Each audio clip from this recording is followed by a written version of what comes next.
Benjamin Castle are Americans. Watching the footy. Liam Ryan saying, kick it my way, I want to jump over the pack, and here he comes! Ryan! This is Buddy Franklin! This is the greatest showman! Got the handball off to Myers. Myers looking for the lead of Stengel. Gee, they're good. Gee, they're sharp. Razzle dazzle Rioli. Oh, who else? McDonald! Timber! From inside the centre square. Boys kick the goal. Boys kick the goal. From inside the centre. Fat. I can't believe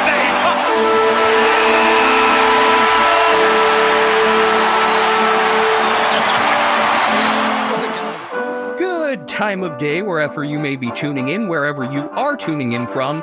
This is episode 101 of Americans Watching the Footy. I am Ethan Castle, coming to you from South San Francisco, California. I am Benjamin Castle, coming to you from South San Francisco, California. Tonight, we're going to answer some pretty pivotal questions, such as what the fuck though, and where the love go. And I'm going to take the road less traveled and say that the New York Times was correct. The new Little Mermaid movie did not have enough king. Where did that come from?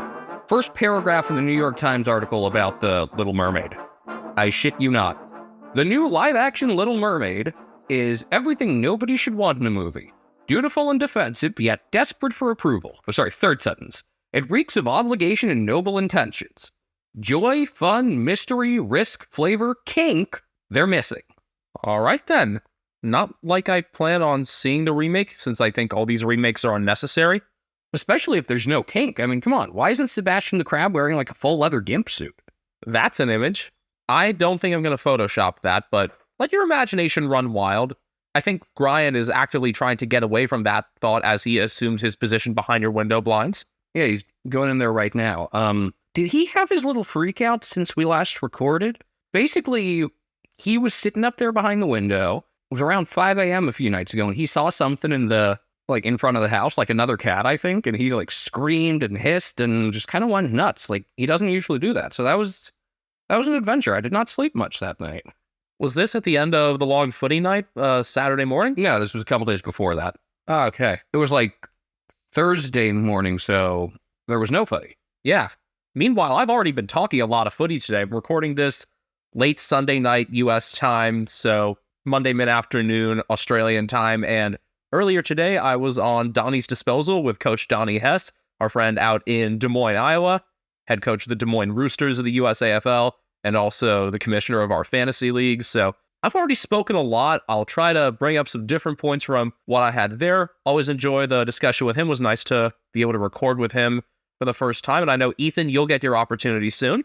Yeah, I believe I'm recording with him around 18. I'm going to be in Des Moines for a day before that, I believe. So hopefully we get a chance to meet up in person if schedules line up. I do want to give a quick fantasy update. There's a couple of matchups of note for this week. Donnie's Roosters lost to Lee's Key West Coronas. Craig's Yank on the Footy, figuring it out. He beat Rick by almost 200. Brad beating Tim is not a surprise. Jawan beating Ross by more than 400 is impressive. Khalil's team putting up a nice 1,700 to beat Gil. And let's see, what's this? Drafting on the Dunny beating Bunga Jumping by 150. Well done. And that was despite us both captaining the wrong person. Yours cost you more, I think. Well, it wouldn't have cost me the matchup. I took a gamble on captaining Lib. I think the longer ground would help him. But instead, Tim Tarano did Tim Tarano things. But I captained Stephen Cornelio instead of Rory Laird, and that cost me 40 points. That's actually not too bad. We both took gambles on players that weren't the central part of a midfield group for this week. My second and third most valuable players this week, Matt Rowell and Jaden Hunt. I expected Hunt to get you a lot of points with Jermaine Jones being out. Also, I really hope you don't have one of the restricted free agents I'm going after. With bye weeks coming up, I'm going to take a couple zeros, but hopefully not too many. And there's one restricted free agent in particular that when I was looking over stats today, I was like, oh shit, I really got to get this guy. Well, I'm playing Jawan the Don this coming week, and I've got a full 18 as of now, though I do want to change up one player. My highest scores of the round, other than Toronto, Dylan Moore, 126. Yeah, that wasn't, a surprise. Tom Stewart, 121. Andrew Brayshaw, 103. And around 100 from Mr. Jai Newcomb. Yeah, I've got to go up against Lee next week. He's the ladder leader, though I beat him a couple rounds ago. He's going to have a few buys. He's got a few Dockers on his squad. Let's see. Any other big scores for me? Chad Warner got 105. Nathan Broad, 102. Luke Ryan, 102. Good stuff. But this ain't a fantasy podcast, and this is our first year playing it, but we're getting the hang of it. I mean, I think we're both doing a bit better than I would have expected. Hopefully more of you guys want to join up. And personally, I prefer the draft style league because there's more head-to-head competition. I like both, but I think if you want to do shit with your friends, you got to do a draft league. Right now, I'm up to second in the ladder. I'm on a nice little 5-6 round winning streak now, I think. I'm tied for second and have the best percentage of those. And then you are 7th. Yeah, so just outside of Kraken finals right now. I've got some favorable matchups coming up, I think, with the buys, but let's get into the action that happened this past round on the Oval rather than in the fantasy department. Oh yeah, it's actually, I'm on a 7-game winning streak, but that's all you need to know. I've won 7 straight. Yep. So again, let's go with what actually happened on a real Oval between real teams. Sydney Swans 11-11-77, defeating Carlton 6-15-51. I wish I had the guts to stay up or maybe stay home from work and just hear the talkback radio after this one to hear Blues fans melting apart for another couple hours.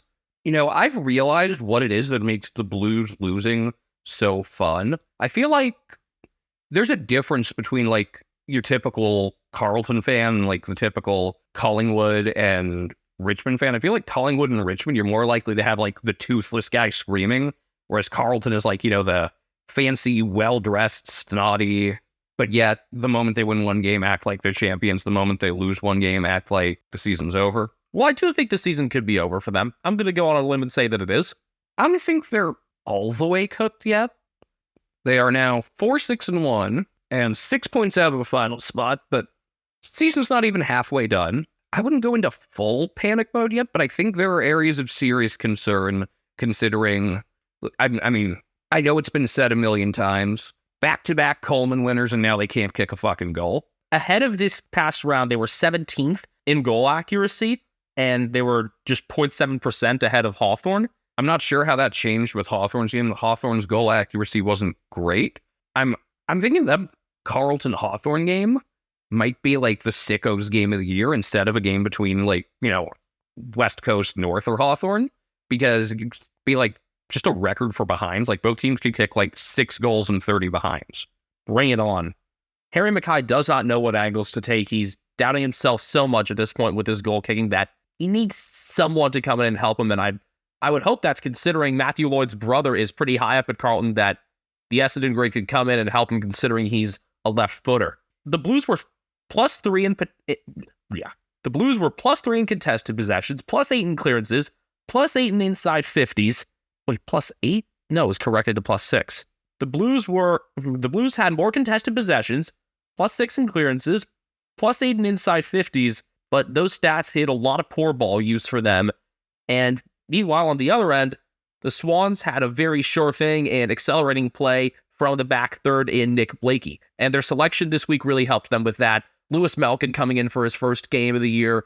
Once he worked his way into things, starting around the second quarter, you really noticed Blakey being able to have that classic lizard run and carry that we've expected from him when the Swans have been at their best the past couple years. And the Blues have players who are capable of doing that, particularly Adam Saad. What? But he wasn't being given the option to do that because teammates were passing him up, and David King was really going on about this in the postgame coverage, and I agree with him. Give Saad the chance. He's a good run and carry. He's one of their sure field kicks. Why was he not getting more of the ball? I'm much more concerned with their forward structure than with that. That's a concern, but the fact is they've gotten most of their forwards decent chances, maybe not great chances, but good enough you'd expect to be able to put some of them away. I'm surprised they didn't do that thing that they've tried a few rounds ago where they just stuck Mackay out on the wing against the Bulldogs, because that worked. Probably should have tried that again. I know it's not the be-all and end-all, and I'm sure Sydney were prepared for it. Now the teams know it, but it could have helped. And also it could have allowed for Corey Durden to get in the game more. We've been waiting for him to step up, and it hasn't happened, and the kicks that he had this game weren't great. I know he's only played 33 career games, but I definitely sit him for a week. I don't know if it's something that's been like a psychological thing going back to him fucking up against Collingwood last year, or if he's just not playing well. But at some point, something has got to give. He hasn't had more than 11 disposals in the game. He's had 2 2-goal games, and he's kicked nothing in the last 2 rounds. Like, that's not going to cut it. And this is a guy who should be a really solid piece to round out what's supposed to be a great forward line. And I think, as much as there's been talk about Mackay, there should be a lot more discussion about Durden, because, I mean, entering this season, you look at this team, you probably think of him as like that third forward, right? Either him or Jack Silvani, who was not in this week. Yeah, Silvani played VFL and sounds like he played pretty well down there. Was played in somewhat of a defensive role from what I was reading. So I don't know. Is that backing in Durden and Jesse Motlop in terms of the forward stock? I don't know where exactly this is going to go, but it looks very unsure in general, especially with the Colemans continuing to be inaccurate, kicking 1-6 in this one. There was a lot of talk on Twitter, people saying, oh, the Swans didn't play a very good game. I thought they played decently well. I mean, clearly they played well enough and they did the right thing stylistically. Again, Melican being in meant that Blakey was much freer and didn't have to stay back and defend, because he's not a strong 1v1 defender. You saw how much he got exposed against the Dockers a couple rounds prior. I think, considering what they've been missing, most notably Callum Mills, both McCartans, Dane Rampy, who should be back after the bye, they did all right for themselves. I don't think they were amazing, but considering how much Mills gives, what they were able to do in the midfield, not bad. Most of all, it's like, as Blakey goes, this team goes, and Blakey played in the right spots. Again, bringing Melican in changed so much. Blakey finished with 26 disposals, 12 marks, 10 intercepts, 626 meters gained.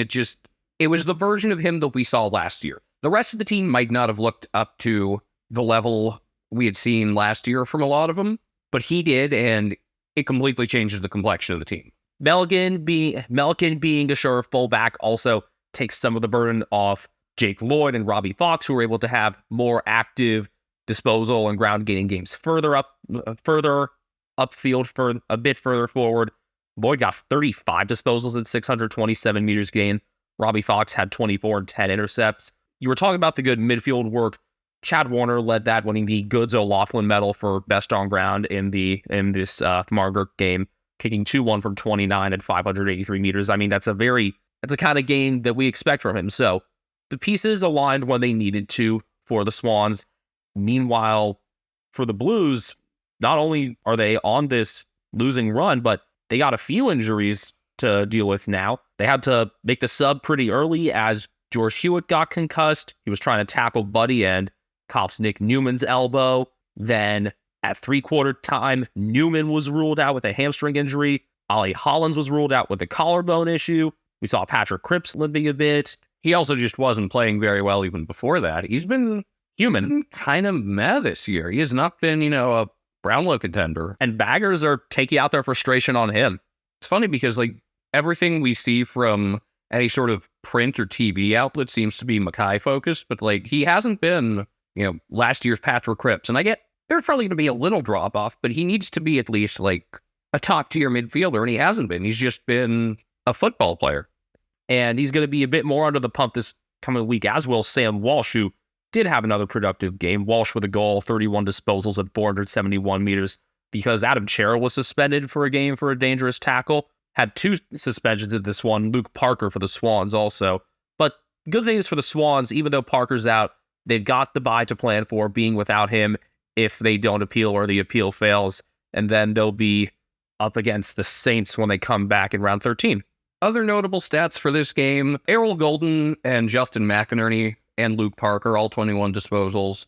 Parker, 13 contested possessions, 7 clearances. In his absence, I would have to think that it would be James Rowbottom to step up there in those contests. Rowbottom with another active game, double-digit tackles and contested possessions, but he's a bit slighter build and hasn't gotten as much into the game outside those immediate contests this year, so I really look at his performance going into round 13 as being a focal point. Golden kicked 1-1. McInerney with 2 goals and 8 marks. I've said that throughout Sydney's struggles last few weeks, McInerney's been one of the few bright spots, and it's nice to see him getting some recognition now as the team's playing better.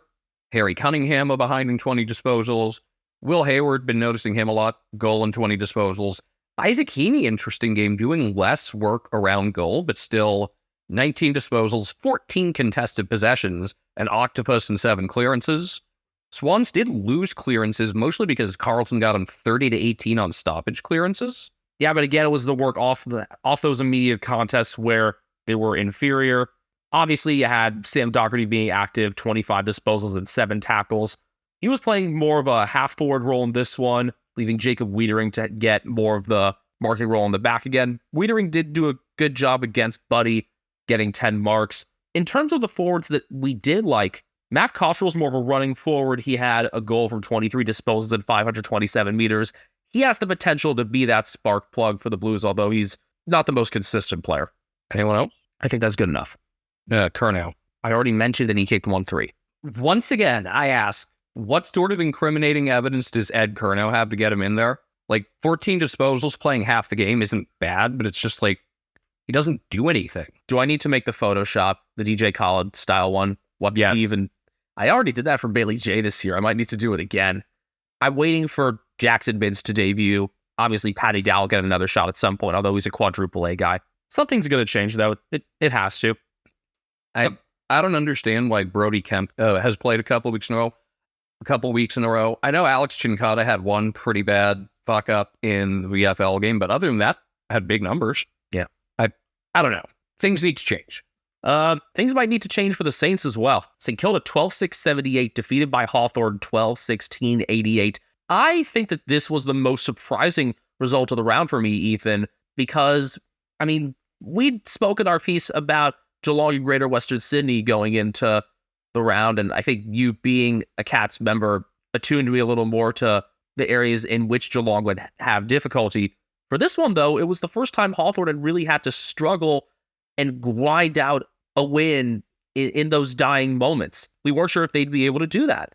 Quick question. How many games did you tip correctly this round? Because I know most people struggled. I tipped 3 of them correctly. I also had 3. I had Collingwood, Essendon, and GWS. Collingwood, Essendon, Port Adelaide. Yeah, I thought this was going to be one of those games where St. Kilda did not play all that well, but won because of inferior goal kicking at the other end. But Hawthorn proved me wrong. I thought this would be a good loss for a young team, a really frustrating loss if they're a year or two more down the road, where it's you're doing everything right, you just haven't learned how to finish yet, you have to learn how to win games, but they actually did this time. They were the better team throughout. Looking at some of the team stats for this one, plus 69 in disposals. Nice. Plus 76 in uncontested possessions, and they were also plus 24 in the hitouts. So Reeves and Meek combining to go up against Rowan Marshall did the job, and Marshall was still active in the game in other facets, took some good intercept marks when drifting into the defensive 50, and I'm glad he's still been able to get into the game outside those ruck contests. He's really my one positive observation for the Saints in this game. It was a surprisingly quiet day for most of their jacks, but I noticed Marshall just creating space for himself, marking an open space and steering play downfield, sometimes along the wing, sometimes in the middle of the ground, but usually if you're a ruckman, you've got the opposing ruckman right on you, and he's able to actually free himself up and create space, which makes him a pretty rare talent at that position.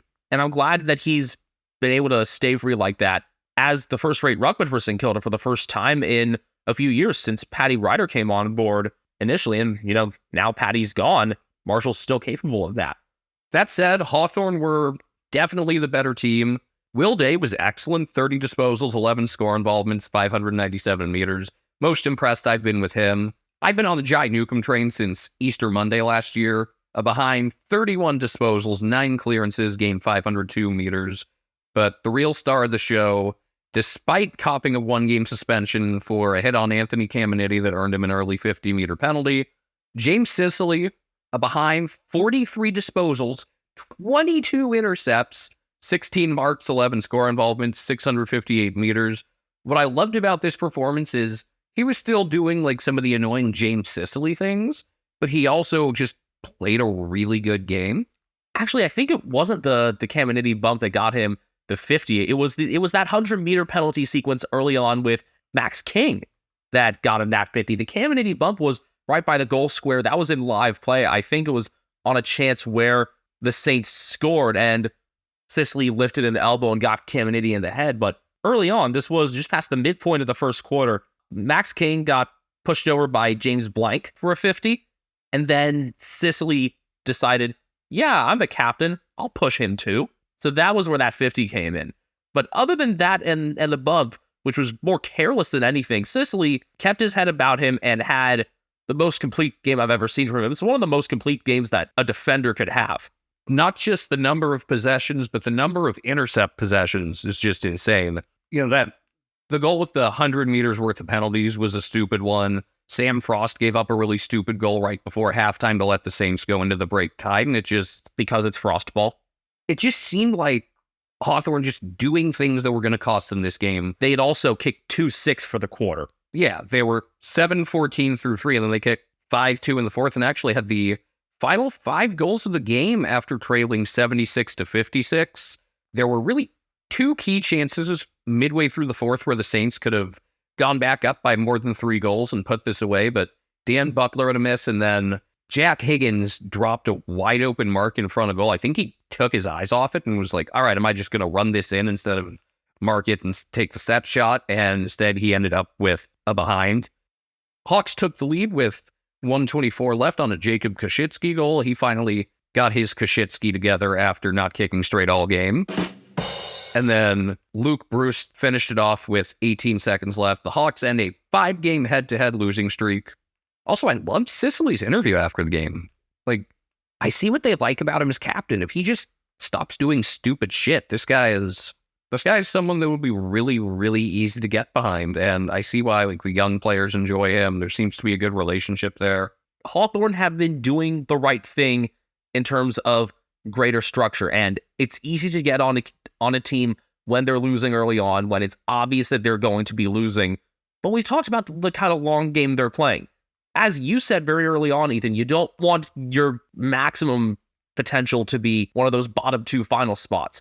Go ahead, pool your resources, have the younger guys develop together, and then make your run for it. That's going to happen for these Hawks. Since getting their ass kicked 3 times in the first 4 rounds, well, one of those they didn't really get it handed to them until second half, but rounds 5 and 6, very close losses. Round 7, got beat in the second half. Round 8 got killed. Round 9 got killed. Now back-to-back wins. So that's only 2 of the last 7 games they've gotten it handed to them, which for a young team with their eyes clearly set 2-3 years down the road, if not a little farther, that's not bad. If you're competitive in about 2/3 of your games, that's not a bad benchmark for them. Do you want to touch a little bit more on the Saints before we move on here? The new coach smell has clearly worn off, and some people were noting that we're starting to see them revert a little bit to some of the errors that had plagued them under Brett Ratton these past few years. I think also Hawthorne was a difficult matchup because they very much go against the slow ball controlling style that the Saints like to play. So there's something about that sort of matchup that is going to be difficult for St. Kilda to wrap themselves around. Although, early part of the year, they were really strong at bringing the ball from defensive 50 to forward 50. I think through round 4 or 5, they were the top ranked club in competition through that. So is it that the other clubs have caught up to Ross Lyon's style? Is it that the older pieces coming back in it's been a little bit tougher for them to get used to Lyon's style? I don't think it's that. I think they were just really able to rely on other teams struggling, especially struggling to kick straight. That said, Jack Steele and Jack Sinclair usually play better than they did in this game. Maybe this is what it takes for them to get Marcus Windhager back in. They've got to buy this round as well, right? Yeah. And it's a good group of teams that are off this round. Yeah, St. Kilda, Sydney, Freo, and Brisbane. So we're going to have fun talking about them when we do our progress report, which we'll be recording Monday night our time, Tuesday afternoon Australian time. So we're going to have 3 episodes these next few weeks, given just these progress reports, these check-ins about the teams that are on buys, because some people might forget that there are other teams that aren't playing sometimes. Other couple quick stat notes for the Hawks. Connor Nash behind 27 disposals and 10 score involvements. Jarman Impey kicked 1-1 off 26 disposals. He gained 534 meters. Lachlan Bramble, 23 disposals. Could save him from that constant shuttle back and forth with Box Hill. And James Warple, 24 disposals and 12 score involvements. That's Brian Myers' friend, James Warple. Some notable state stats just from volume. Brad Crouch a goal from 26 of the 7 clearances, though I didn't think he played a super clean game. Nazaya Wanganeen-Milroy getting 25 and gaining 624 meters has become very typical for him. His ability to gain ground at halfback has allowed Jack Sinclair to venture a bit more forward. In the back, you had Liam Stalker and Callum Wilkie being the most active with 23 and 21 disposals, respectively. There's been a rotating cast of players who have been able to support Wilkie back there, and that's a good thing. This week it was more Stalker, and sometimes Rowan Marshall with his marks.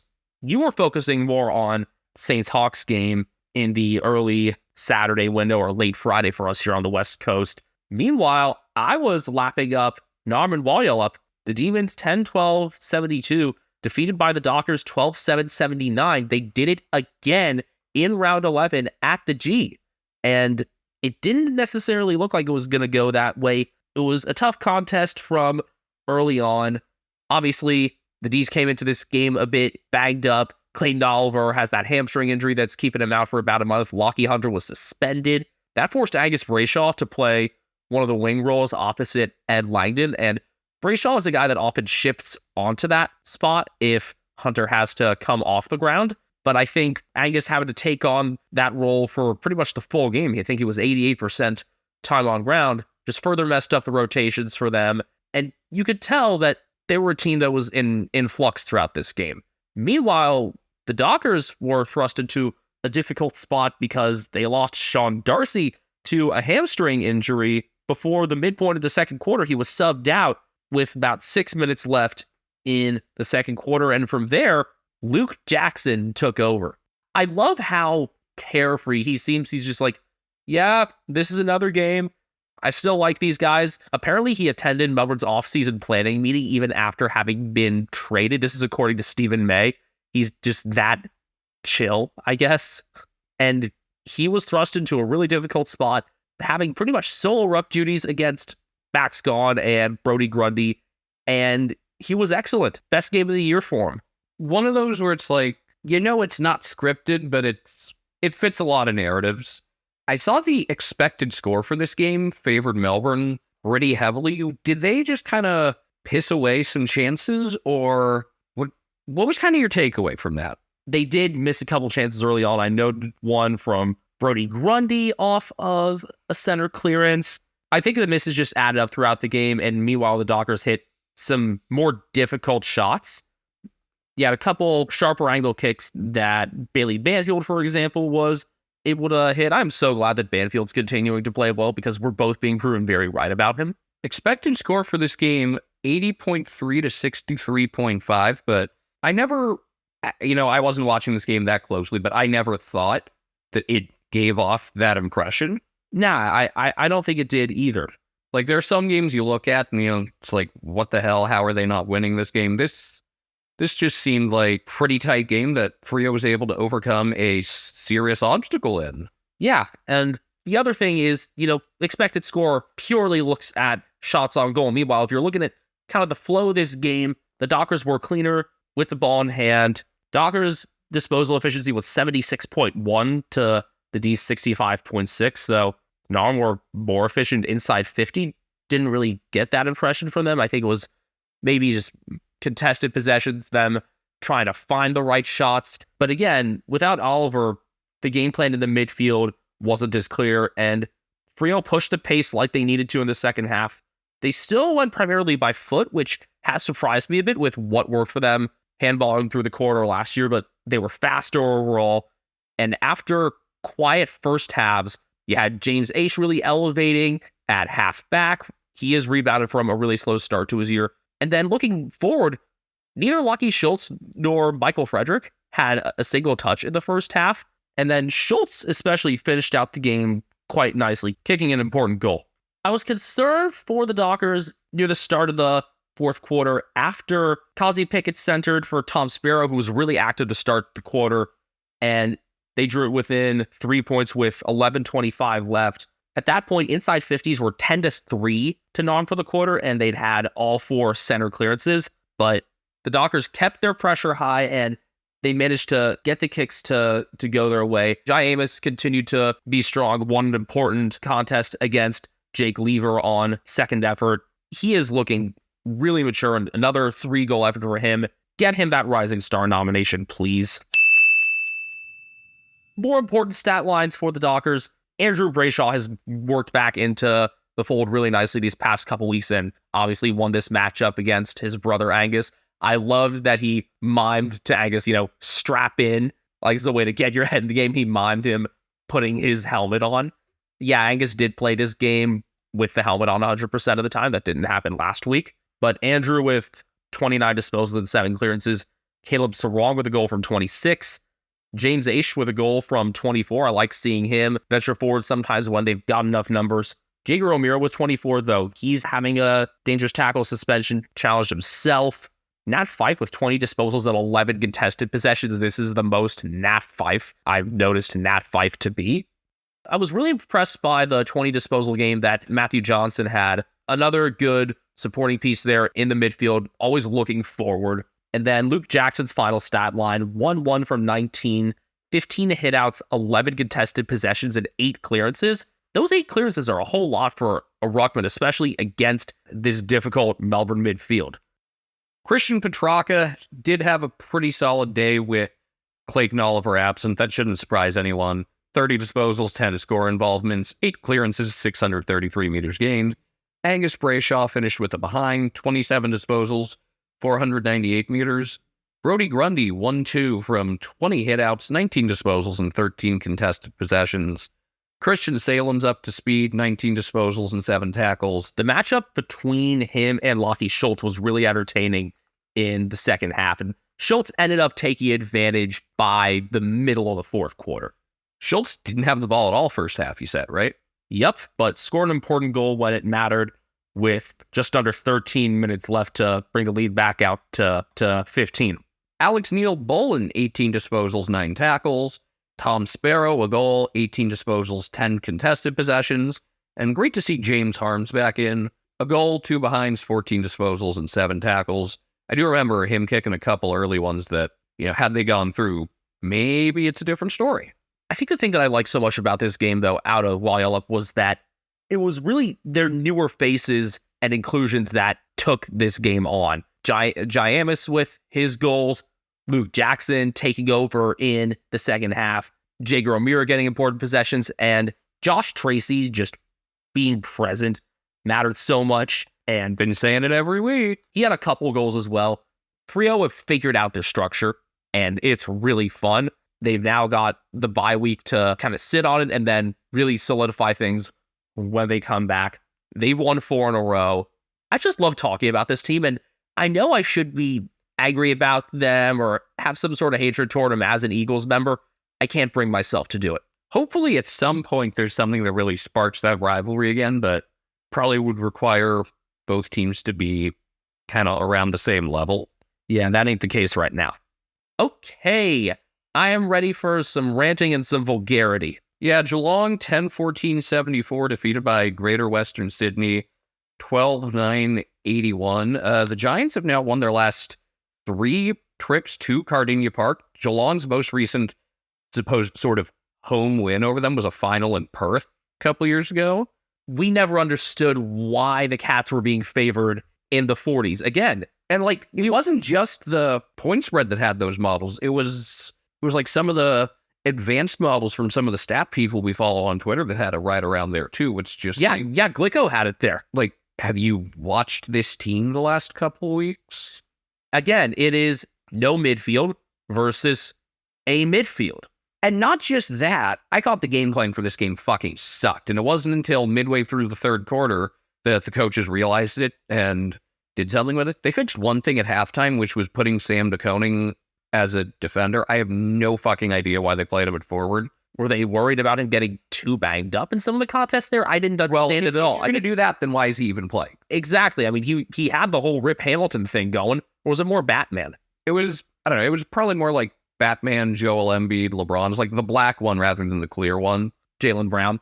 A lot of different people have used it. He seemed a little uncomfortable with it. Hopefully doesn't need it next week. Brendan Parfit is just not working. He was a bit bandaged going into this game, right? Something with his hand? Yeah, but that doesn't mean you can't go for the ball and be aggressive and get into contests. Instead, I remember there was one stoppage in the second quarter where he was probably like the second or third closest cat to the ball, and he just stood there and watched.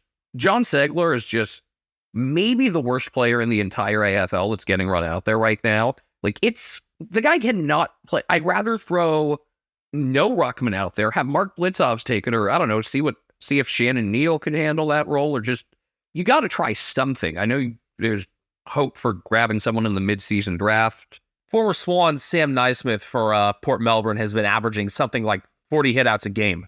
I don't know what Shannon Neal's deal is, but like, this does not work. 5 hitouts to advantage for the entire game. And anytime he get the ball, he takes a couple decent marks, and then he's like, he knows he can't kick, so he just looks for someone to handball to immediately, even if that someone is going to get wrapped up right away.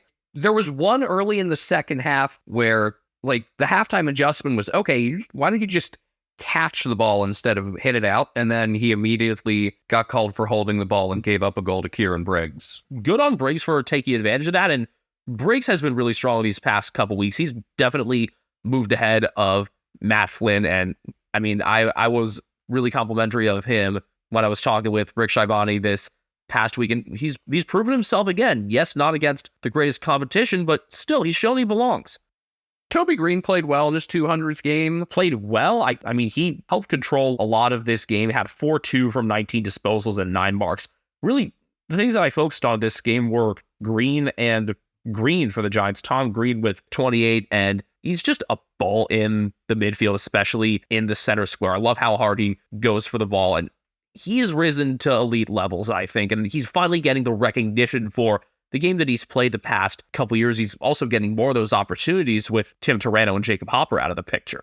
That said, Dwayne Russell couldn't get Toby's dick out of his mouth. Like, I thought Russell actually called a really good game in Adelaide the next night, which seems a little bit weird to me as a former Port guy that he was so able to do that but you see some commentators' biases show so easily. Most of the time, though, you could just have a soundboard in place for him and you'd be able to do fine.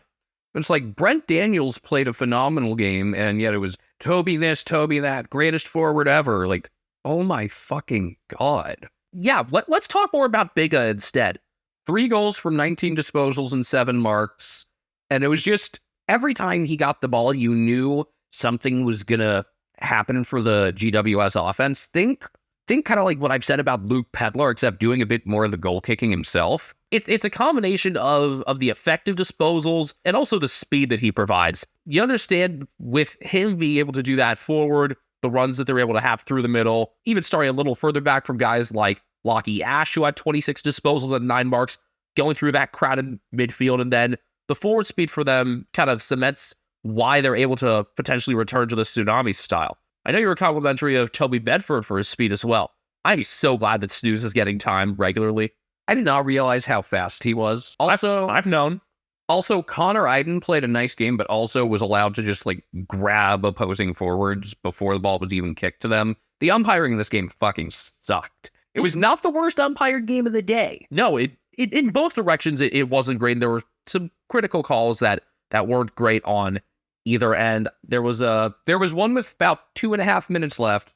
Toby Green with an obvious push in the back on Zach Guthrie, both arms fully extended, not called, and then Brent Daniels gets the game-sealing goal a few seconds after. That can't happen. It's the umpiring error being at that time, I think, that... And it was such an egregious, obvious one. I mean, it was as bad as some of the stuff that Hawkins has gotten away with. Oh, no, I think this was, like, far more blatant. There was no attempt to disguise it. GWS led by 24, allowing 2 backbreaking goals to Jake Riccardi, of all people, is really frustrating. Like, I think he's probably the weakest forward on that group. If Aaron Cadman's able to drop the ball well, then I would say so, yeah.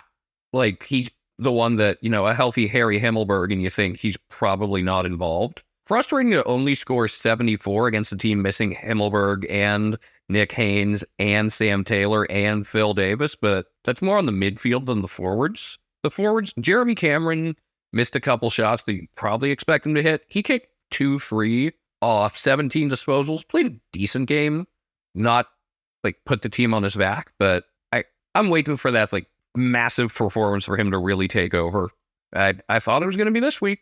The thing is, despite getting down 24, this got down to 2 on 2 occasions because the Cats finally realized, wait a minute, let's stop trying to bomb it into contests and actually just try to, kick short and get some runs going. And when they did, it actually worked. And that's why my hope for this game is they figured themselves out late, even though they didn't win. Yeah, it could be one of those, we lost the game, but we found ourselves. And I'd be way more confident in that if these next 4 games weren't going to be such a bitch. I mean, maybe the easiest of these next 4 is at the SCG. You've got Dogs at Port off the bye, Melbourne at Sydney.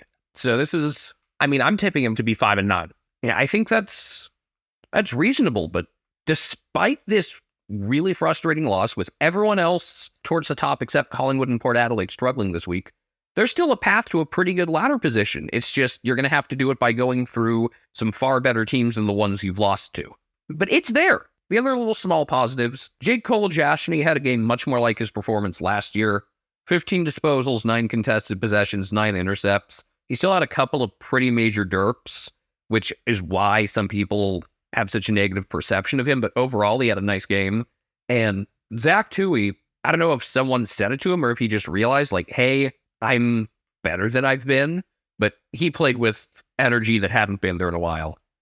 Oh yeah, first time ever having 3 Irish players in the lineup. I wonder if that was part of the motivation for him. Thoughts on County Mayo's Oisin Mullen on debut? For a guy with 5 VFL games of experience, wow. There's a spark that's there when he touches the ball, and it's crazy to think how little experience he has with this version of football, and to think how high the ceiling is. They thought they were going to get him last year. He stayed in Ireland for another year. Was an all-star. I have tremendously high hopes for him. I see why he's been pegged as, the Irish Nick Dacos. There's something there. Also, Brian Myers, couple of ridiculous kicks to set up Cameron. He had one other really nice setup that wasn't converted by... Oh, it was also Cameron. Brian, 2 behinds, 22 disposals, and 9 score involvements. 2 biggest performers, numbers-wise, Isaac Smith, 24 disposals and 741 meters off a behind. And Tom Stewart, 31 disposals, 12 intercepts, 9 marks, gained 783 meters. If they can capture what they did from kind of late in the third quarter on, all is not lost. Big if. Big stats that we didn't mention for the Giants. Lachie Whitfield is looking much surer at halfback with 31 disposals and 721 meters gained. Stephen Candelio with a behind off 26 and 7 clearances. Jesse Hogan, 2 behinds on 19 disposals, but 12 contested possessions and 10 marks. I almost wonder if he could have that sort of Harry Mackay type tall half-forward flank and wing roll to help set up the more accurate kicks for goal for GWS. And hopefully Aaron Tadman will become one of those. He's not a good kick for goal, but he's a big dude who can mark the shit out of the ball. He's inconsistent. He's fucking marking everything. He's inconsistent in front of goal, I'll say that. Connor Ide with 19 disposals and 9 intercepts. Kieran Briggs, a goal from 34 hitouts, 17 disposals, and 8 clearances. Shane Mumford and the rest of the Giants ruck team have done very well with him. Mumford and Sons, would you say? Did they wait for him? Do they wear arm garters? Do they dress like an 1880s dry goods clerk? Benjamin, 78% of our listeners are between 18 and 35 years old, so they probably want to start a podcast like we did. How did you know that number, Ethan? Thanks to the analytics we have for Spotify for Podcasters. Formerly known as Anchor, sorry Frio fans, Spotify for Podcasters has tools that allow you to record and edit your podcast from your phone or your computer. No fancy software needed. It's so easy you can edit it while drunk. And Spotify for Podcasters doesn't just allow you to upload to Spotify, you can also distribute your podcast on platforms like Apple, Stitcher, and more, just like we do. Best of all, it's completely free. Not only is it free, you can even make money from listener support or ad revenue. Hint, hint. Download the Spotify for Podcasters app or go to podcasters.spotify.com to get started today. A reminder that you can find us on Twitter and on YouTube at Americans Footy. You can find me personally on Twitter at BenjaminHK01. You can find me on Twitter at Castle Media, and you can find Brian Harambe currently sitting in the window. He's also on Instagram at CatNameDRyan. Yeah, he's just sat there for pretty much the entire session. I expect that'll change. I expect he'll decide to get up and about at some point. We resume with the late Saturday games. Gold Coast Suns 13-6-84 defeating the Western Bulldogs 11-11-77.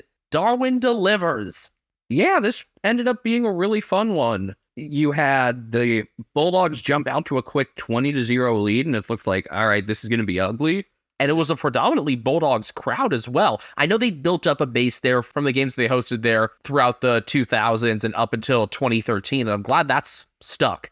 Hopefully the Suns can build up something similar if they keep hosting there. And then the Suns went on a 51-9 run, led 51-29 at the half, stayed around the 3-goal margin for a while, and then Dogs went on a 21-0 run to cut the lead down to 1 that had some really shitty umpiring. You also had a couple of those Darcy McPherson zero awareness plays.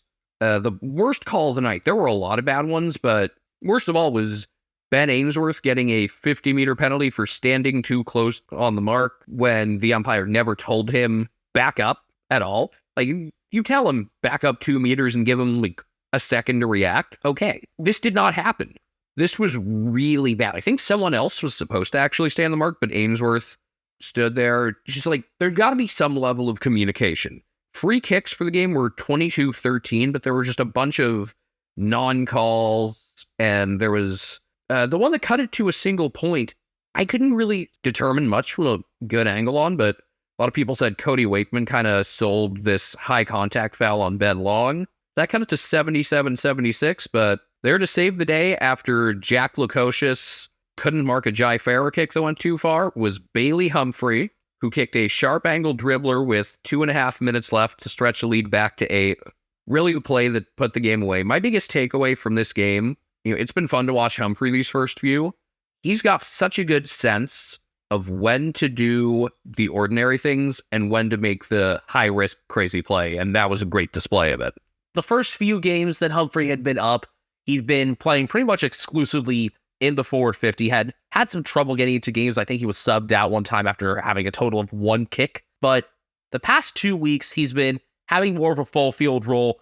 I'm not sure if maybe that's Stuart Dew and company trying things out in the absence of Tuke Miller, seeing who can eat up some of those midfield possessions. But Humphrey has made, like you said, smart decisions as to when to make those more daring plays, and having that kick to seal it, that was the right time for that. Some great kicking for goal in this one in general. I mean, not the most accurate game, but flashy stuff. A lot of soccers in this one.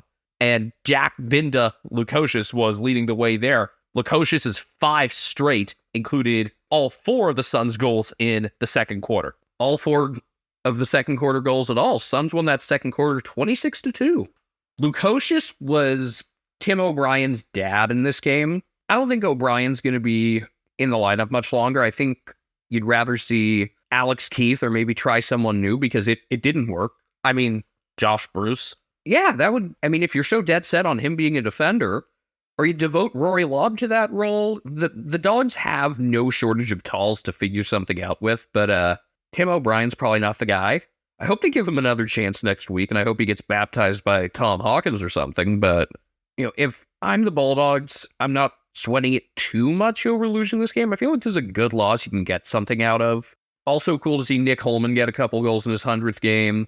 I know it was a pretty emotional one for him, dedicated to his mom who had died a couple years ago before a game against the Bulldogs, actually. And Matt Rowell in his 50th game. Like, I know getting chaired off in your 50th game isn't a thing, but 16 clearances, I think that could merit it. He also had a goal, 29 disposals, 23 contested possessions, and 7 tackles. I love that since Tuke Miller's gone down, he's just like, all right, I'm going to keep being our big tackler, but also do this. But this is the Matt Rowell that we saw at the start of 2020, maybe with a little bit less of the goal kicking, though he did have one. I think it was in maybe it was the Sydney-Richmond game. I remember it was during where there was a big thing over like a kick hitting the padding on the post. And that happened again in this game with Aaron Naughton. Had he kicked that, it would have been a 2-point game with 97 seconds left. Instead, it was a 7-point game, and the Suns were able to finish it off. And I'm very glad the Suns won this game because the umpiring was such dog shit, no pun intended. I mean, it was really fucking bad. It was 22 versus 26. Normally, it's like, I don't entirely care who wins this game. I'm just entertained to see a close one, but when you get a couple calls like that, the 50-meter on Ainsworth was really the tipping point for me, and I know there were a lot of people that were like mind blown by that, and there were a bunch of other bad calls beforehand. This is a really solid win for the Suns, and it puts them in a similar spot to where they were last year. I'm not gonna label them as a finals team. I'm not gonna do that.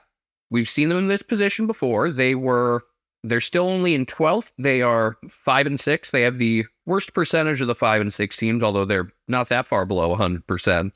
It's just, they're going to need to prove to me that they can get beyond where they were last year. Because right now, the pattern of this season, even though there's some different contributors, it still seems very similar to last year.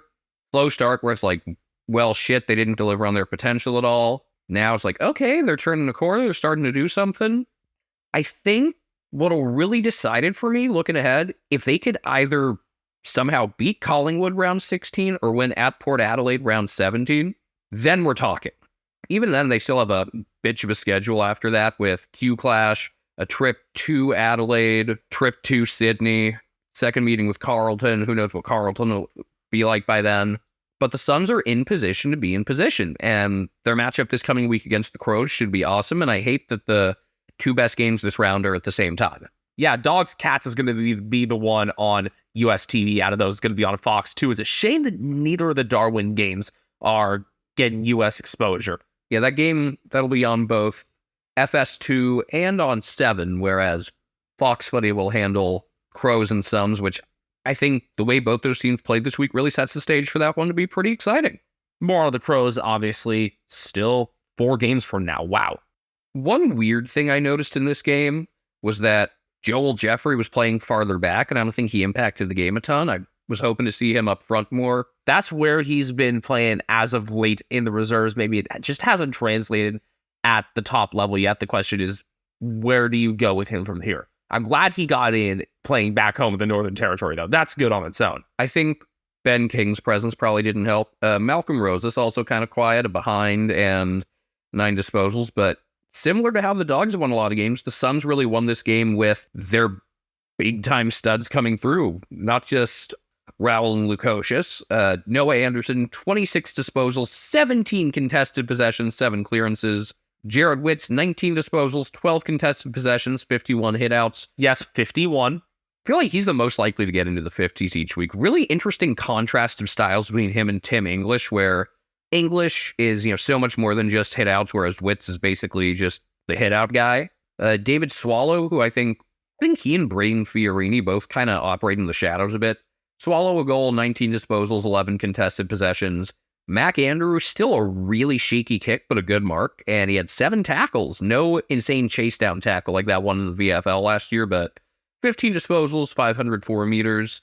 Charlie Ballard, 14 disposals, 11 intercepts. Nick Holman, 2 goals, 12 disposals, and an octopus. Interesting, the Dogs had 18 more inside 50s, but couldn't capitalize. It wasn't like they kicked that poorly. I mean, 11-11. They did have 3 more scoring shots than the Suns, but nothing overwhelming. It never felt like, other than the first few minutes, the Dogs were the overwhelmingly better team, and the Suns were the overwhelmingly better team for the later stages of the first quarter and the whole second quarter. And the second half was kind of even. And Nick Holman, mentioned him. He's the other guy who's stepping up as a tackler without Tuke Miller, which shouldn't be surprising. With Matt Rowell having to do more on-ball stuff. 12 disposals and the octopus for Holman. Holman's also just the scrappiest out of the bunch in terms of being willing to get into scrums, being a bit of an agitator as well. He was the one to get things fired up a bit in Q Clash. And that's another reason why I like watching him.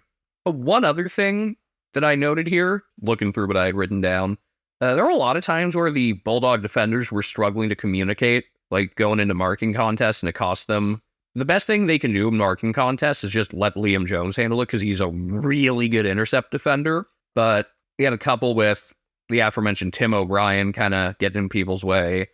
And Taylor DeRay had a couple of weird ones. Jones and Ed Richards operate together really well. I think there's a clear mentor-mentee thing going on there. Richards has elevated his game as well, but Jones with 14 disposals, all of them kicks, don't see that too much. 13 intercepts, 10 marks, and 547 meters gained. His presence has allowed for a lot greater flexibility from the likes of Caleb Daniel, I think. Daniel with a goal from 25 disposals and 8 clearances as he continues to be that capable half forward, capable of kicking really well with both feet. Typical high possession numbers for Jack McRae, 33 disposals, 8 tackles, and 520 meters gained. Marcus Bontempelli, 27, 11 tackles, 9 clearances, and 707 meters. Bailey Dale, behind, 27 disposals, 591 meters gained. Bailey Smith kicked 1-1 from 23 disposals. Speaking of Bailey Williams, 2 goals from 17 disposals. I think the biggest players that I've noticed kind of rising out of the depths and becoming players that I think of as more main role guys for the Dogs this year have been Bailey Williams and Anthony Scott. And Scott had a goal in this one as well. So that's 6 games in a row for him with a goal. Never a huge possession guy, but he knows what to do when he gets the chance of the forward 50. Tim English, by the way, had a behind, 22 hitouts, 17 disposals, and 8 marks. His versatility across the full field, it's kind of like what Rowan Marshall was able to do at times when he could slide back in defense and get some of those important marks. But when it mattered, the Suns had the better possessions and the greater accuracy. By the way, also great to see Jamar Ugle-Hagan kick a couple goals. I love the proud deadly sign that one of the fans had for him, and you could tell that he in particular was getting a lot of support from the Darwin crowd. And the atmosphere in general there is always great. Having a game there in front of such a notable indigenous population for the Sir Doug Nicholls round, it's just a joy to watch. You think about, some of the young kids there getting to see this up close and giving them something to strive for. It's really cool. And I'm glad there's another game there next week. And it was just like the crowd shots in this game just make you happy. West Coast 6-10-46 defeated by Essendon 14-12-96. I watched None of this zero of this game. I only had really the one screen to use, so I kind of just I'd check in if something interesting happened. I checked on the score a couple times, and that was all I needed to see. The Eagles had nowhere to go but up from last weekend. They went up by 20 points from last week. That's something. They never were ridiculously behind in this game. Yes, 50 points isn't a great margin to lose by. Only kicking 6 is not great, and only 3 goal kickers because Oscar Allen kicked 4 of those. Allen continues to get recognition from the Victorian media pretty regularly. Allen kicked 1 point shy of what the whole team kicked last week. They didn't get out-kicked by a single player, so that's cool. That's an improvement. The Eagles were able to match a bit of Essendon's pressure early on, and Ruben Jinbi, as always, was eager to get into the action. You were mentioning earlier that Jaden Hunt got you a lot of points. That's because Hunt had to make up for some of the carrying and kicking role off halfback that Jermaine Jones would have otherwise covered, and Jones could be out for much of the rest of the season with that syndesmosis injury. Hunt a behind, 34 disposals, 9 marks, and 684 meters gained. Liam Duggan had 35 disposals and 12 marks, so still, the older guys still with the big stats for the Eagles. Tim Kelly with 29 and 7 marks, Shannon Hearn, welcome back into the lineup, Bunga. Still a really accurate kick over the field. He had 27 disposals, 10 marks, and 551 meters. Elliot Yeo made it through a game and had 24 disposals. It's more remarkable that he made it through the game. The guy's got talent. When he's healthy, he can be a pretty solid halfback. You saw it in the Eagles flag year, and he's still capable of that. I think the most surprising stat for me in this one was the Eagles taking the hitouts, 37-19. Andrew Phillips was taken out during the week. It makes sense that you rest him against a team where having 2 rucks isn't much of a necessity. The real question here when you're looking at the Eagles' performance and trying to evaluate them is how much did Essendon take their foot off the gas in this one? I noticed that past the first quarter, Essendon's pressure wasn't as high. It still took a bit for them to break this game out a little bit. It was 53-29 at the half, and I think by that point, Don's figured that they'd done enough, and they had. I'm not really disappointed that much by the Eagles' effort because I was mostly looking for improvement from last week, and there was. They didn't stay as down as they were. I was glad that Brady Hoff got a lot of the ball. He had 21 disposals. He's my favorite out of the young group for them, aside from Jinby. It's more a game where I can understand the margin because of the pure talent level that the teams have rather than anything strategic from Brad Scott or Adam Simpson really making a difference. So I honestly don't have much feeling about this game in general. At least I'm not frustrated, really, because there were times earlier this year where I was wanting to throw my chair at what the Eagles were doing. I nearly did after Bailey J. Williams was a buffoon in round one and cost them the win.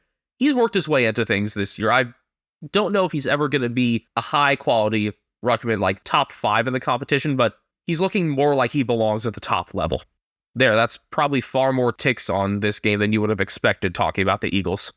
You look at some of the Essendon stats for this game, some high possession numbers because, especially near the end of the second quarter, they started playing more keep away, kind of slowing things down. Maybe the Eagles forced them into that by cutting off some of their lanes, but overall, they did what they needed to do. Time to look at some more important actual tests for them coming up these next few weeks because, well, who knows what North could bring now, actually, but after that, Carlton, Freo out of the bye, Port, Adelaide, Geelong, Bulldogs, Sydney. We're going to be learning a lot about this Essendon team. New coach smells have worn off in general by now, and I'm excited to really learn more about what Brad Scott thinks about his list. Stats of note for Essendon. Did you get any of them? No. Zach Barrett, 32 disposals, 9 score involvements. Nick Martin, I thought, the first time I saw him, this guy's going to be a big goal kicker, but instead, 31 disposals, 10 marks, 9 score involvements, 595 meters. Mason Redmond, a goal, 31 disposals, 11 marks, 591 meters. Jordan Ridley, 28 disposals and 8 marks. Welcome back. Andrew McGrath, because apparently the TH doesn't exist there. Mrs. Fowl? Yeah. 26 disposals and 9 marks. Dyson Heppel, 24 disposals and 13 marks. Not Dead Ben Hobbs, 2 goals, 17 disposals, 8 marks. Kyle Langford, 3-2 off 15 disposals and 7 marks. Him being healthy and Essendon playing better, that is more than correlation. The Bombers were more than 65% efficiency inside 50 to the Eagles' 37. They took 17 contested marks to West Coast 7, and here's the stat that would bother me if I'm an Eagles fan. Getting tackled 8 more times inside 50, considering how many more chances the Bombers had. That's not entirely an effort thing, but it's at least in part an effort thing. That is a bit bothersome, yeah. On to Sunday. Richmond 9-13-67, defeated by Port 10-17-77. Not a game where I ever felt the result was really in doubt after Port kicked 5-4-34 for the first quarter, and then Richmond weren't able to make their way back into things because they kicked 2-8 in the second term. I felt like there was a chance there pretty frequently, actually. I don't know. I just had this feeling that they used up their best opportunities already and that depth was going to show the second half, and it did. After the first quarter, Richmond were just as good, if not better, and it was just, that second quarter inaccuracy that really hurt them because when you have 10 scoring shots to 5, you got to do better to cut into the lead than just outscoring a team by 14. And it would have been worse had Port not kicked 0-5 for the quarter. That second quarter was a bit of a rough watch, but Port got off to a great start. Aside from giving up the very first goal of the game to Shea Bolton, they outscored the Tigers 34-3 the rest of the first quarter. And they did this, remember, Tom Jonas out suspended, Travis Boak out with a rib injury, but Richmond, of course, Charlie Dixon's still out. Of course, Richmond, didn't have their coach. Also didn't have Nick Vlastone. He had a cork leg. Andrew McQualter's really young looking, by the way. Almost looks like he could be related to Gillen and Hamish McLaughlin a little bit. But Richmond, they didn't seem to change their style too much. Promoting from within gives you that sense of continuity, and there's been so much praise for the system they've run. By the way, really cool that the fans gave an ovation at the 17-minute mark of the first quarter, since 17 was the start of their big run under Hardwick, although they immediately gave up a goal, which kind of muted that. Yeah, it went from Richmond fans and Port fans applauding to just Port being excited for another goal very quickly. Was that Ollie Lord there? No, that was Ollie Wines' goal, but Ollie Lord is making his case to stay in the lineup even when Charlie Dixon and Todd Marshall heal up. He's a really quality tall forward. I really like this kid. You know what hurts? His grandfather was a Brownlow medalist for the Cats. He's a Geelong Grammar kid. So maybe down the road he's coming home, not immediately, but at some point that'll be yet another one that I can kind of point to and be like, hey, having him would be cool. I'm not going to like bang that drum like I have for Darcy Parish yet, because there isn't as much of a glaring need there. But you hear like Geelong Falcons or Geelong Grammar, and it's like that Leo DiCaprio reaction pointing at the screen. Pretty much, yeah. Also, Miles Bergman played a really solid game. I thought he was just smooth moving with the ball, good decision maker. Shifted forward actually in the second half and wasn't quite sure about that, but was all right. I didn't get a ton out of this game because it was kind of a slog at times and the rain didn't help with that. What I will say is that Richmond are still a tough out, and I've decided that even though he has not been a super accurate kick for goal a lot of the time, I like what they've been able to do with Jeremy Finlayson at Port Adelaide. In this game, he kicked 1-2 off 17 disposals and 9 marks, and he's found a way to be impactful at the forward positions with his size and physicality and marking ability, whether or not he's kicking goals. Whereas on a lot of teams, it's like, if you're not kicking goals, you're not going to be useful at all. It's like, Harry Mackay especially. I think he's the first one that really comes to mind there. So the way he's been able to get involved is pretty neat. I felt overall this was a team win for Port Adelaide. In terms of a goal-kicking perspective, it certainly was. They're the first team to win without a multiple goal kicker since the Blues didn't in round 12 of 2020 against Freo. That was the game where Jack Nunes kicked the winner after the siren, even though Mick Gibbons should have gotten the shot. And it's also tough to compare that when it's a shorter game. Okay, then Adelaide in 2019, round 7, also against Freo, was the last time that it occurred in a game with 20-minute quarters. The numbers for Port were very much what you'd expect in this game, too. In terms of possessions, who it was that ended up getting the goals, Zach Butters continued his really strong work with a goal from 32 disposals and 631 meters gained. He looked a little more human at times, whereas a week earlier it was like, holy shit, this guy is unstoppable. But he played a nice game. Connor Rosie has just been Mr. Consistent, behind off 27 disposals and 541 meters. If you're like multitasking, watching something else, trying to get some on Tinder, text some mad fly Hunnies, whatever it is you're doing, you look up, he's involved with the play. Dan Houston, 25 disposals and 551 meters. Kane Farrell, 23 disposals. Ollie Wines, goal, 21 disposals, 12 contested possessions.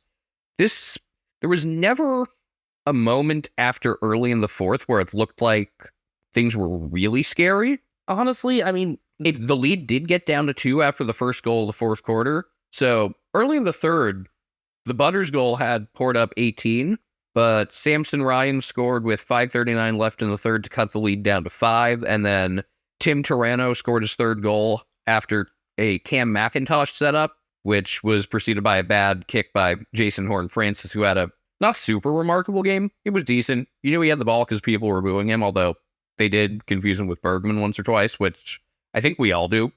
I'm not going to fault anyone for that. I've done it in real time. But it was 56-54 with 17 minutes left. But Lord got a goal less than 2 minutes later, and Port Adelaide were able to get the lead back out to 3 kicks off of a Finlayson goal. And then after Judson Clark, who would come on as the sub for Richmond, got one to cut the lead to 11, Horn-Francis got another off of a high tackle from Noah Balta, or just high contact, I guess. He didn't hold him for long, but I thought it was the right call.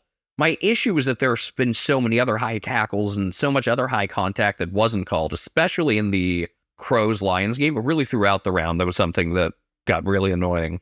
Like, I just want some consistency. But really, the play where Port won this game came between the time their lead had been cut to 2 and the time Lord put it back out to 8. Or you could even say they won the game an hour before it started when they announced Francis Evans as the sub. He's now 12-0. Should have kept. Remember, the 21st century record for wins to begin a career is Jake Bowie with 17. All-time record is 18 from an old Collingwood player from the 20s. Kane Farrell, by the way, 23 disposals, got involved more second half. Ollie Wines a goal off 21 and 12 contested possessions. Alir, slow start to the game, still ended up racking up 15 disposals and 10 intercepts. And Lockie Jones, he had the magnificent hair and mustache, 12 disposals, 10 contested possessions, 10 intercepts. To bring him in when you need some serious defensive help and get an instant impact from the guy you brought in instead of, everyone just has to step up a little bit is a pretty nice luxury to have. And I think that just about confirms that on most teams, he'd probably just be in every week. He's probably not going to be, leaving to try to return home because he's from South Australia. Played for Woodville West Torrens in the Sandful, but maybe at some point later in his career, if he's just like, man, I really want more playing time, if those opportunities haven't come, which I think they will. I think as guys age out, there will be more and more chances for him. But solid player to have come in and just do that right away. Power had 22 more inside 50s, 9 more free kicks. Richmond did land 18 more tackles, but Port had 6 more inside 50. The biggest reason Richmond stayed in this game was one Tim Taranto, who maybe you should have captained this week, huh? Wouldn't have made the difference. I still would have lost, but he kicked 4-1 from 33 disposals, had 7 clearances and 7 tackles. Even though Richmond got it to within 2, I just knew that Taranto wouldn't be able to carry the team the whole way on his own, and that really is what should have been required here. I love him doing this against Port Adelaide of all teams after the stuff Kane Corns has said. Is he now the 149th best player? I think he's way, way better than that. And if you don't have him top 50, I don't know what you're saying. And once again, I've said this before, even in a loss, even though this season hasn't, yielded the returns they've wanted from a win and loss standpoint, Richmond have to be looking at that trade and saying, yeah, we got what we wanted out of this. Just as long as those two keep performing, it'll be better than whatever that draft pick could yield, unless it yields the next greatest thing to ever hit the football world, in which case it'd probably leave GWS and end up at Geelong anyway. I hope. Other notable stats for the Tigers: Dion Presti with 29 disposals, Nathan Broad 24 and 649 meters. I remember you said he was one of your biggest point getters as well. Shade Bolton kicked 1-3 from 23 disposals at 585 meters, had a couple of those misses there in the second quarter. He's such an interesting player because he can do so much fancy stuff, but also isn't a guaranteed set shot, which I'm sure is frustrating, but also makes him such a fun watch because you don't know what he's going to give you. Toby Nankervis had 29 hitouts, 22 disposals, 13 contested possessions, and 8 tackles. He's back. Jaden Short, 2 behinds, 22 disposals, 490 meters. Daniel Riolia behind, 20 disposals, 501 meters. Noah Balta, a more solid defender these past couple weeks, 19 disposals and 12 intercepts. I think if you're a really good team, Noah Balta's your second or third best kind of one-on-one defender. To have him against the number 1 guy is tough, but if he's your second or third, you're in really good shape. I mean, I thought of him as kind of more of the second because Broad's been a more man defender as of late, which is something at which he's definitely improved the past few years. I thought of him as more of a looser defender in the past. So there's that. Richmond are still, of course, banged up. Josh Gibkiss has yet to play this year. You compare where they were when they made their flag runs and the kind of health they had to what they've suffered through these past few years, and you can understand part of their struggles along with, that premiership course starting to age. I mean, look at the teams that made the grand final last year and look at where they are this year, health-wise. You got to be healthy to go on a run, or at least mostly healthy. Collingwood right now, they're not 100% healthy, but they haven't lost any massive pieces. One other little Richmond thing I want to touch on, they had that stretch where they really had no ruckman and they didn't let it completely torpedo them like it could have. I know they aren't winning a ton of games right now, but they've stayed afloat in times that really could have sank a lot of teams to the bottom, which makes me think if this is a down year for them, their down is still not too bad, which is a pretty impressive thing. Even if they're losing some of these games, they keep tuned in week to week. Technically, this does count as another, close loss and another close win for the Power that wasn't, within 6 or 7 points, which would have really, really twisted the knife. I still think Richmond wins their next game that's within a goal. Oh, I think so. But, this was not a punch to the dick loss. It was just, I got beat. There were some what-if moments, but it's not like, there's any one play that you're looking at as like, we lost this game because of this call, or this missed point-blank shot, or, this guy not realizing he was getting chased down. It was the result that you'd expect. It was not a game decided by one play. You mentioned Collingwood staying healthy. They did cop an important injury in their 35-point win against North Melbourne. Collingwood 16-905 to North 10-10-70.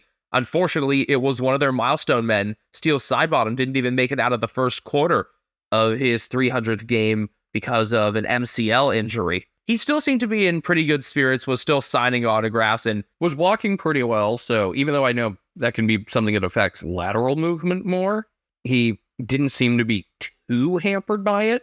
It's one of those where you got to ask, like, if it's a final, is he staying in playing through it? Well, I guess that allowed the focus to shift toward the couple hundredth gamers in this one. There was a former Pie on North side who was playing at his 100th, Jaden Stevenson, and I think Pies fans did give him a bit of respect considering the start that he'd had with them was a rising star for him, did kick a couple goals, but this was also Mason Cox's 100th game, and that was what mattered to me watching this one. He doesn't quite weigh 65 tons. He's not 12 yards long or 2 lanes wide, but he and the Canyon Arrow both give me a lot of American pride. How animated he and his family got for both of his goals made it all worth it, and great interview afterward, giving a bit of his perspective on the journey that he's had, and Darcy Moore being alongside him also giving his take on it was really nice. Look, it's been a pretty well-documented journey. It's not like we need to retell much of his story to anyone listening to this, but I hope that more and more Americans start to pick up. Like, people saw the 60 Minutes clip, but I want to get more, like, younger fans interested and get more people just fascinated by, like, this guy as a figure, because it's like, to go professional in a sport that you didn't play until you were an adult is one thing. There are guys that, like, grew up playing basketball and end up switching over to football or something. But to do it in a sport that you had never heard of is different. He first heard of the sport when he was 23. 9 years later, he's at 100 games for the biggest club in Australia. And he's earned every single one of those. North did have their chances to stay in this game, even though Collingwood led by 4-0 at quarter time. North kicked 2-5 in the second quarter, and if they wanted to keep pace, that the accuracy there was going to be required. They did win the fourth quarter, 6-3, but by then, Collingwood had definitely taken their foot off the gas. Their pressure had noticeably declined. I was not very hooked on this game at any point, other than when Mason had a chance to score. That was nice. Other than that, it was like, all right, the Richmond-Port Adelaide game is still close, and then it was time to lock in on Adelaide-Brisbane. So, this game kind of went as expected, largely. Yeah, it did. Jordan De Goey with a dominant first half. He's so often a barometer for Collingwood. First half, he had 18 disposals at 80% efficiency, 5 inside 50s and 299 meters. Ended up with 35 disposals and a goal. The typical guys had the big games. Nick Dacos a goal from 32 and 7 clearances. Tom Mitchell, 29 disposals and 8 marks. That mark total is a little bit higher for him. Scott Pendlebury with 23 and 7 tackles. Jack Crisp, 21. Isaac Quainer, 19 disposals, 12 contested possessions, and 11 intercepts. It was Josh Dacos that impressed me the most with his kicks for goal in this game for Collingwood, kicking 3 straight from 18 disposals. Had a couple tough ones in there. It's amazing to think that despite the start that he had to his career, winning goal of the year in 2020, he's so overshadowed by his younger brother. The other things that kept me compelled looking at this game, seeing what Harry Sheezel would do, not just because he's on my fantasy team, but because he's Harry Sheezel. There was a time where Seven thought he had been subbed off because he went down to the rooms after he got a cleat to the head, ended up getting stitches and coming back in, and ended up actually being Phoenix Spicer who was subbed off. We had a bit of a laugh about that one. I mean, I get it. Sheezel and Spicer are almost identical. Really hard to tell apart. Oh, completely, yeah. The player that I really noticed out of this game from North was Eddie Ford, who was just playing his second game of the year after playing against the Swans. Didn't have a goal himself, but was a good kick in the field, set up a couple good scoring chances in the middle quarters. I'm looking for something I can latch onto from North's younger side. I'm looking for someone different week in and week out for them. Sheasel and Wardlaw have established himself. Wardlaw in just 2 games. Just needs to figure out how to kick for goal. Frustrating that he didn't get one, had a couple chances at it. Yeah, but this week it was Eddie Ford that impressed me the most. The thing that I really noticed from the casual watch of parts of this game to me was that, the team stats kind of evened up late because of the North's fourth quarter, but it seemed like Collingwood just had such easy opportunities and made good on them pretty early in this game, and that was really what allowed them to take control and never really look back. Yeah, Ben Mackay looks out of it. I don't know whether it's that he's simply not the player that he once was, or that he doesn't care to be at North and wants to move on this offseason. Joshua Silveri, who's a North fan that we talked to online, seemed to be of the opinion that Mackay just didn't care. I mean, I get it. Like, he had just played a game in Sydney the other night, and that didn't go very well. That may have been weighing on his conscience. Obviously, we talked about his struggles there. Playing 2 games and losing both of them in the same week is not my idea of a good time. So, I mean, credit to him for just powering through it. From the more regular, I guess more experienced performers for North, Nick Larkey kicking 5 wasn't surprising because he's been such a frequent target. He did miss one pretty easy snap in the second quarter, I think it was, but that he's doing this when he's at the front of every scouting report is pretty cool. And then Bailey Scott has continued to be the guy to get more of those quarter possessions and be a real accelerator in the midfield alongside Jai Simpkin while Luke Davies-Uniacke remains out. So hopefully that distribution of North's possessions will continue even once LDU gets in, because Scott's smart with the ball in hand. Bailey Scott led North with 30 disposals, 621 meters. He kicked a goal. Will Phillips, 29 disposals. Hugh Greenwood kind of came out of nowhere. Second week in a row, 25 disposals, 16 contested possessions, 11 tackles, 10 clearances. DeGoey ended up going to Greenwood later in the game at center bounces, which was a real sign of respect there from DeGoey and Craig McRae and staff. Jack Zeeble, 23 disposals, 7 marks. Jai Simpkin with 22, Harry Sheasel with 21, Luke McDonald, 19 with 11 intercepts, and Larkey, in addition to the 5-2, had 13 disposals and 8 marks. This game really didn't change my perception of much about either team other than that you seem to like Eddie Ford, and I'll keep an eye out for him when North play this week against Essendon. All right, those last 3 games were games. I mean, Richmond and Port kept our attention for longer, but the result wasn't in doubt for a lot of it. I'm glad that the round closer was as captivating as it was, though. The Adelaide Crows 14-11-95, defeating the Brisbane Lions 10-18-78. The Lions falter again away from the Gabba, although I'm really impressed with what the Crows back 6 managed to do against that deep Brisbane forward group. We'd highlighted them as a concern going into the year, and they held their own. Josh Worrell came back in and had a really solid game. Wayne Millera had that carrying role that we expected from him. Was important as well that Tom Duday was back from concussion, had a couple important spoils. When Donnie Hess and I were talking earlier, he said that the Crows had their mulligan game the prior week out in Ballarat against the Dogs. You got to remember who they were missing that game, though. Duday, Worrell, Riley Philthorpe, Taylor Walker. This looked like the complete Adelaide team we've gotten to know over the first 9 rounds before that game at the Central Highlands. It was, in hindsight, I think that was probably not a great game to rest Walker. I don't know how much of a difference it would have made, but it probably would have helped. But they looked good, especially Josh Rochelle, who had a couple of nice setups and kicked a really important dribbler late in the third. After the Lions had at one point cut it to 4, they had trailed by 9, and then with 30 seconds left in the third, he kicked a really awesome dribbler at a 64-degree angle that put him back up by 15, really re-energized the crowd. And then to follow that up, a Duday spoil and some pressure from Max Michelini on Charlie Cameron prevented the Lions from scoring, and it got such a great crowd reaction that usually the third quarter siren doesn't get unless it's a you just kicked their ass all quarter ovation.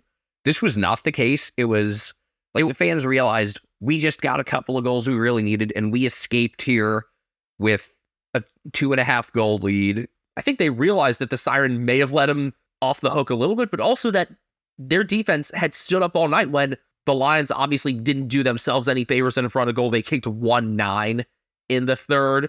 19 inside 50s for the third quarter. There were stretches in both the first and third quarter where I think it's fair to ask what the hell the Lions were doing, where they had so many opportunities. I mean, that early 22-8 lead, they had kicked 3-5 and really could have delivered a punch to the gut early, could have been up, 30-something points. But it's not like they were missing many super easy shots. They were taking and missing tougher ones. So here's the question.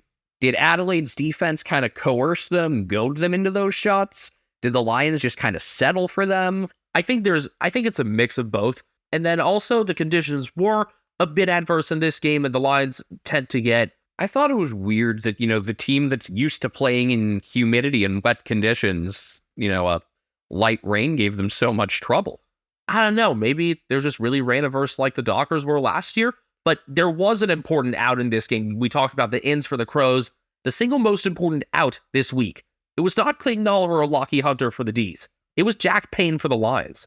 Yeah, I did not think the drop-off from him to Ryan Lester was so significant. And I was disappointed by that. Lester had been that next defender up. He was my sleeper pick for the Lions this year, but since Marcus Adams had gone down near the end of the home and away season last year, Payne had been that defender who'd gotten the time, and he had started off the year so well, both as kind of a zone and man defender. If we're kind of borrowing American football terminology there, I'm still so impressed with how he shut down Charlie Curnow and limited him to one goal in the Friday nighter a couple rounds ago.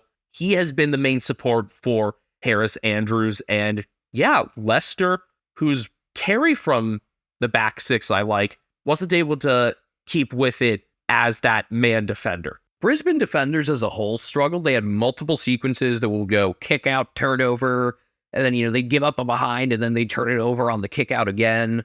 Daniel Rich kicked a pretty cool goal early in the game, blasting one from 65 that bounced through the goal square, but he was surprisingly sloppy getting it out of his own end. Really, the only Brisbane defender I liked in this game was Kadeen Coleman, who did a nice job intercepting along the wing. Rich had turnover issues. Lester struggled against Adelaide's taller forwards, and Harris Andrews was limited to 5 disposals. Some important suspensions coming out of this game, by the way. We just got the news here. Dane Zorko and Rory Laird. Zorko for what appeared to have been gouging, even though it wasn't officially cited as such. It was contact to the eye region against Luke Pedlar after the opening goal of the game. And then Laird for a tackle on Lockie Neal. This reminds me of the Catlin Ward suspension where Neal may have bought into it a bit. It ought to be challenged, and it won't be overturned because it's a dangerous tackle. This is going to fuck my team in the ass for next week. It's going to fuck a lot of people over. I mean, I had a feeling Zorko was getting his. They have a bye this week. Is just one game for Zorko? One game for both of them. Okay, but yeah, drafting on the dunny going to be in a tough spot. Yikes! I'm surprised about the Laird one. I didn't notice he did anything even remotely suspension worthy, whereas Zorko, it was a bit high and dangerous. This was in the third quarter. Don't think we noted it because it wasn't part of a scoring passage. But yeah, the Lions had their chances in both 50s and couldn't really capitalize on them. They were plus 19 in inside 50s. Like I said, the 3-5 in the first quarter could have been up a lot more. And the 1-9 in the third. That Brachelli goal really changed the game around. Lead was down to 9 after a Danaher goal with 17:28, not 38 left. But Josh Brachelli able to keep a play alive and set up Jake Saligo for a goal, then a Luke Pedlar goal in the run.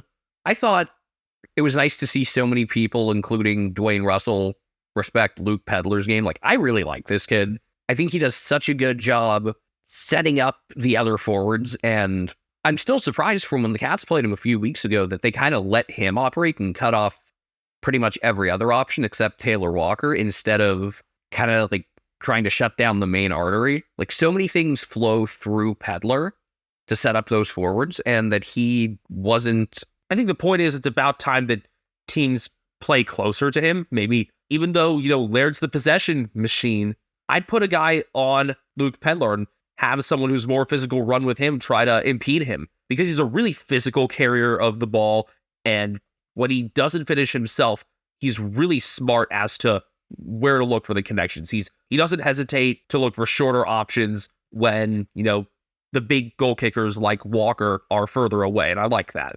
I think this is a game that Brisbane, you look at as like you're frustrated, but at the same time, a lot of correctable mistakes that if you look at this right and you just say, okay, got a few things that need to be cleaned up next time we go out and face a really good team, especially on the road, everything's fine.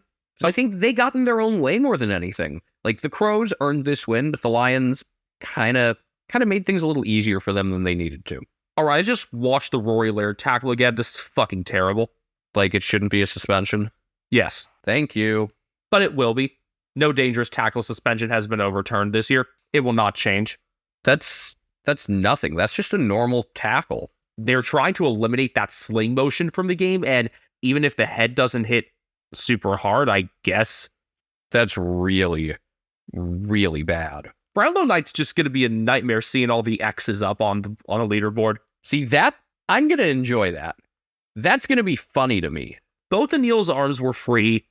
I guess they're going with potential to cause injury because it was sort of a sling. I don't like this. If you're not pinning the arm, as much as I thought Dwayne Russell called a shitty game the night before, I actually really liked what he said. In this one, he noticed Hugh McCluggage like tipping it behind through instead of marking it. And that took the lead from 23 to 24, and he made a note of that. It was like, yeah, he had some good observations. When he's not just like, going on and on about the same player all game, he can actually tell you some stuff. So that was refreshing. We said that for Adelaide to keep pace. This is going back before round 7, that they'd need 2 wins out of the 5-game stretch, round 7 through 11. They got them between the Saints and the Lions. They sit in 7th with better percentage than both Essendon and Freo. I am licking my chops about that game out in Darwin that they got against the Suns coming up. That's going to be fun. And that's going to be my game to focus on. Even without like the Isaac Rankin subtext, like that's just a really exciting game. After that, West Coast, meh. So they have a bye, then they have their actual bye. But then at Collingwood, hosting North, At Essendon, interesting. Rematch with GWS, interesting. At Melbourne, interesting. Showdown rematch, interesting. Yes, other than those couple of Eagles games, and I guess the one against North, we're going to be talking a lot about the Crows. And I mean, we had kind of isolated them at the start of the year as what should be a really interesting team, but the way it's all gone down has made this, it's worked out nicely, just from an entertainment standpoint.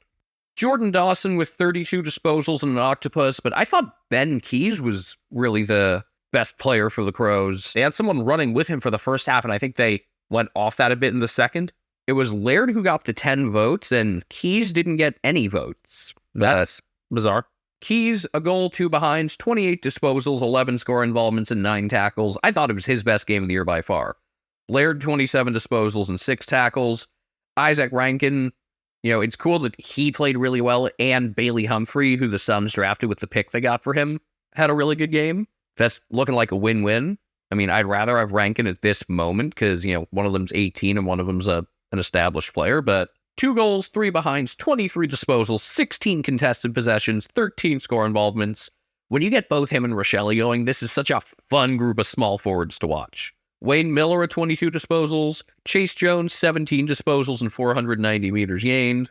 Riley O'Brien, 52 hitouts, only 15 disposals and 9 contested possessions. We've said his job is just get the hitouts, and he's good at that. Him and Jared Witz this coming week, that'll be fun.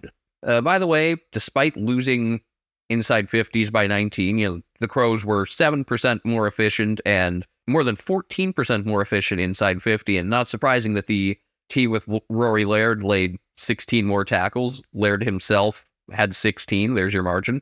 Before we go into Brisbane stuff, I just want to mention, with having to watch John Segler, who's clearly not the player he once was, like seeing the different types of ruckman and seeing like a guy like Oscar McInerney who actually has confidence in his kicking ability, which is well placed. Seeing a guy who can actually, tap the ball to himself and do something with the kick instead of just like the moment he gets the ball, looks around like, oh, fuck, I got to get this to somebody else. I can't do anything. This is bad.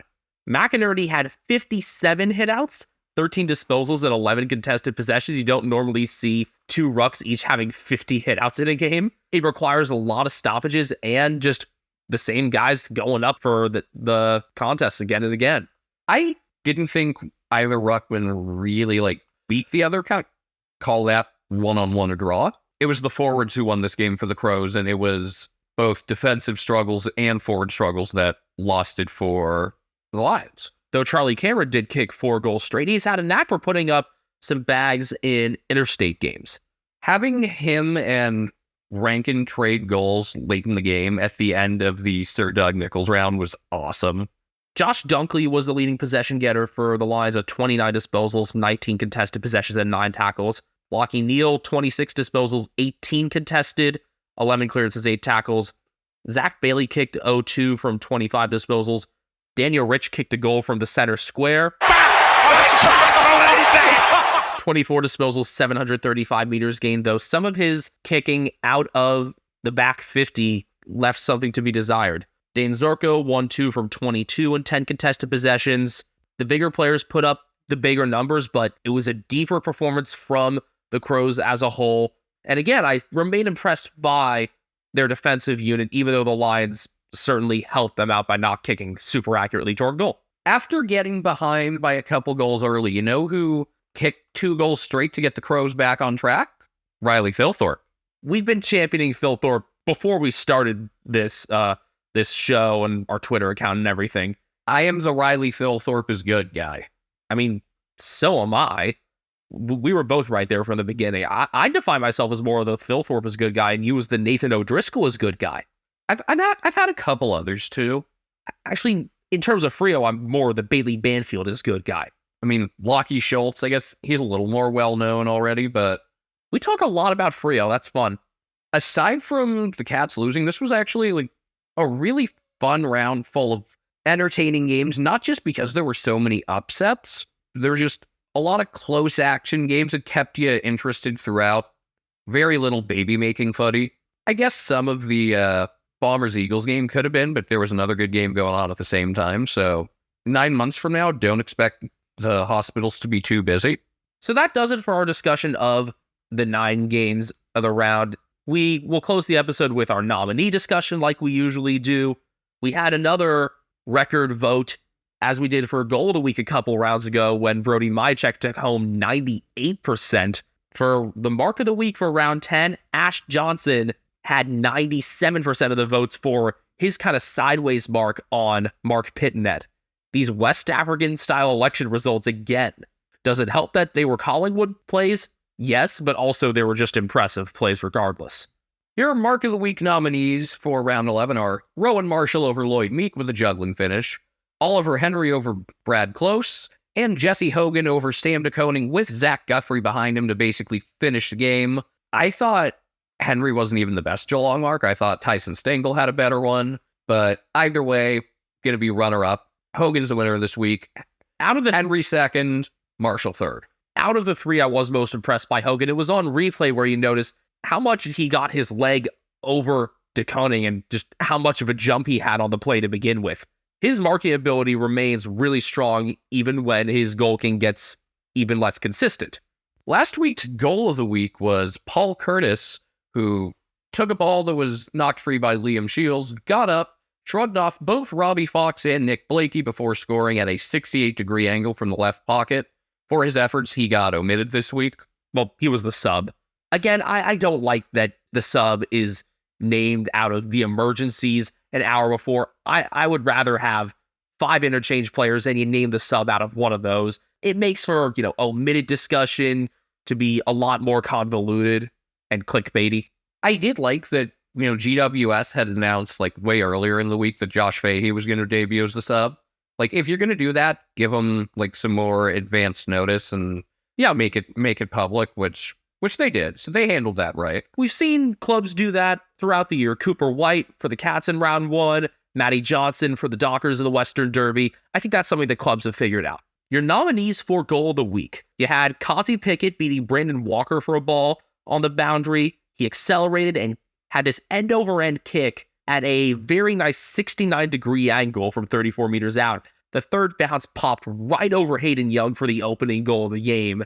That was the highlight of it for me, was that it wasn't just a dribbler, but it's rolling, and then it takes this ridiculously high bounce. Like that's, I mean, that's not how physics are supposed to work. He was looking for it, though, by kicking end over end to get that bounce to carry over the defenders, and he got it. The list of players that can do that have the wherewithal to see that and set that up, there's got to be like Kazi Pickett, Shea Bolton.